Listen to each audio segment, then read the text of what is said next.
Retirement should feel like freedom, but for a lot of people, it quickly becomes stressful, expensive, or uncertain. And in almost every case, the cause is one of a few key mistakes that could have been avoided with better planning. So in this video, we're going to break down the biggest retirement pitfalls and how to avoid them. I'm Cary, financial advisor and co-founder of Green Era Financial, and I help people close to or in retirement to get the most out of life with their money. And after working with hundreds or thousands of retirees over the last decade or so, I can tell you that most of the trouble comes from just a few common missteps. So let's walk through them one by one. The first pitfall has to do with Social Security. Now, it can be tempting to take Social Security at age 62, but claiming early means a permanent reduction in your benefit. And for many people, that decision locks them into a lower income for life. And once you've made the choice, you can't simply reverse it unless it's within the first 12 months. And even then, you'll have to repay everything you've received up to that point. Now, let's be clear. Claiming early isn't always wrong. It depends on your health, income needs, life expectancy, and whether you plan to keep working or not. If you're in poor health or need the money right away, early claiming might be the right call. But too often, people make this decision just purely emotionally, or just because they finally became eligible, and not because it's been thoughtfully planned out. Now, another risk is that taking your benefit early can reduce your spouse's survivor benefit later on, which can have long-term consequences for the household finances. So, how do you avoid this pitfall? Well, it's very simple. Run the numbers using your actual earnings record. Look at the long-term impact of claiming at 62 versus 67 or 70, and consider how spousal and survivor benefits might be affected. And always factor Social Security into your broader retirement income strategy, not in isolation. Now, the next pitfall has to do with taxes. A lot of people assume taxes will go down in retirement, but that's not always true. RMDs, taxable Social Security benefits, capital gains, and even rental income can all keep your tax bill higher than expected. In fact, in some cases, your marginal tax rate in retirement can be as high or higher than it was while you were still working. I see that a lot.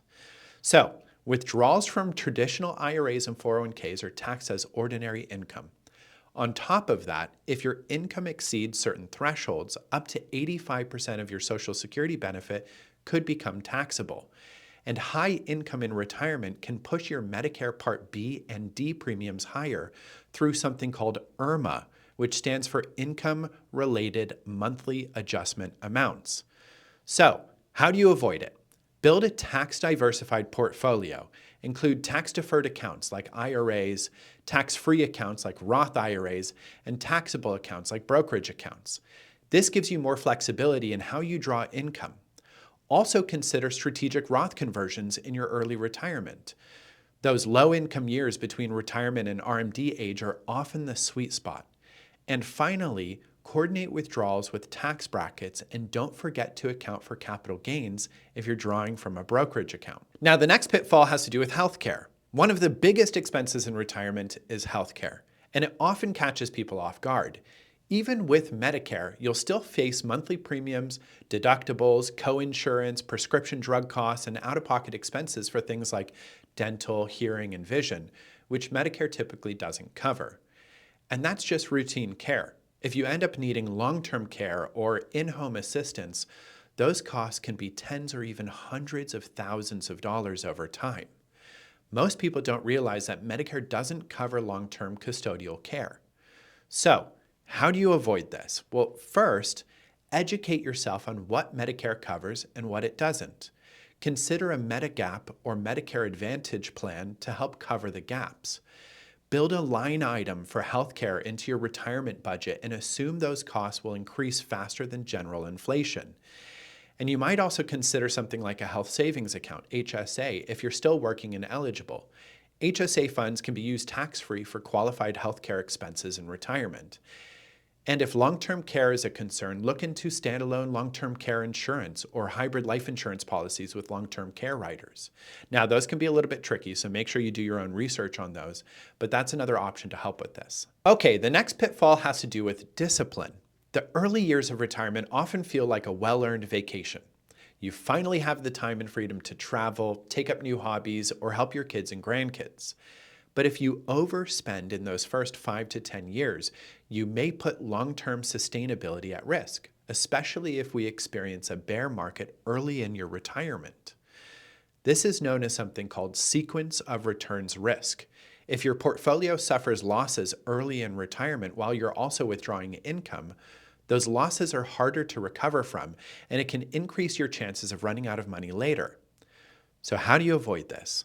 Start with a conservative withdrawal rate. Many retirees use the 4.5% rule as a starting point, but it should be adjusted based on your portfolio, expenses, and market conditions.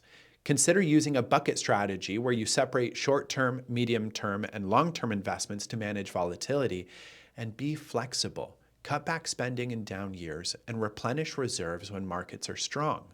The goal is to maintain a long-term sustainable plan while still enjoying the early years of retirement.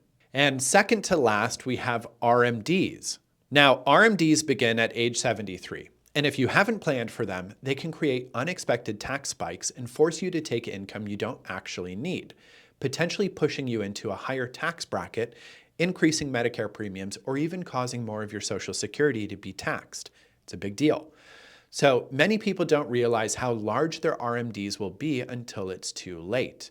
If you've saved heavily in pre-tax accounts like a traditional 401k or IRA, those balances will eventually be subject to forced distributions, even if you don't need the income.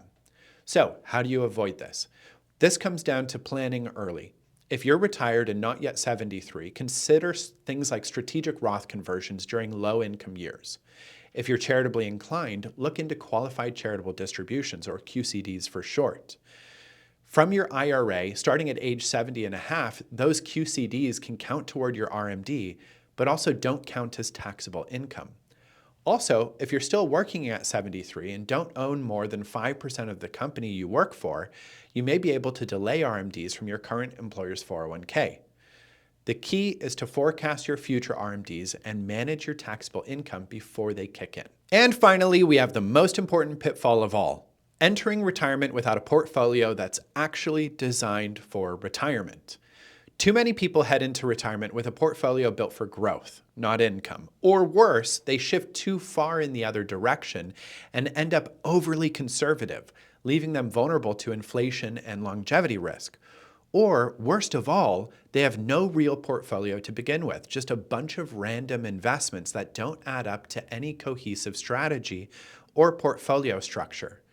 So listen, your investment strategy at age 40 should not be the same as what you have at 65 or 70. In retirement, your portfolio has to do multiple jobs at once: generate income, keep up with inflation, manage risk, and be flexible enough to adapt to changing needs. And that's a tough balance to strike without a clear plan. So, how do you avoid this?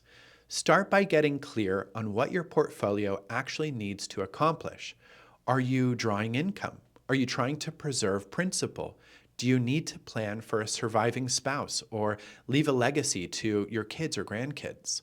Once you know the job description, you can build a portfolio that fits this.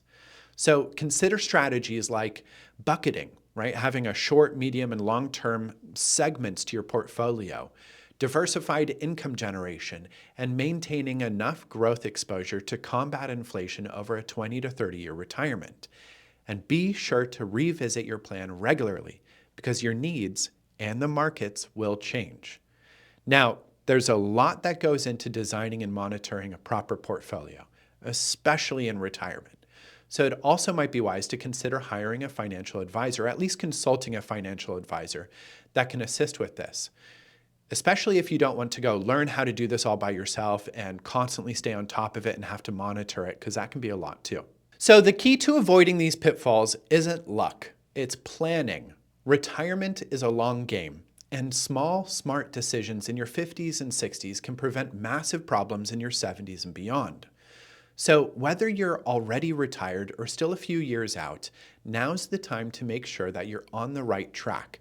And if you want help identifying and avoiding these risks in your own financial plan, you can always feel free to reach out to me anytime. I'm always happy to help if I can.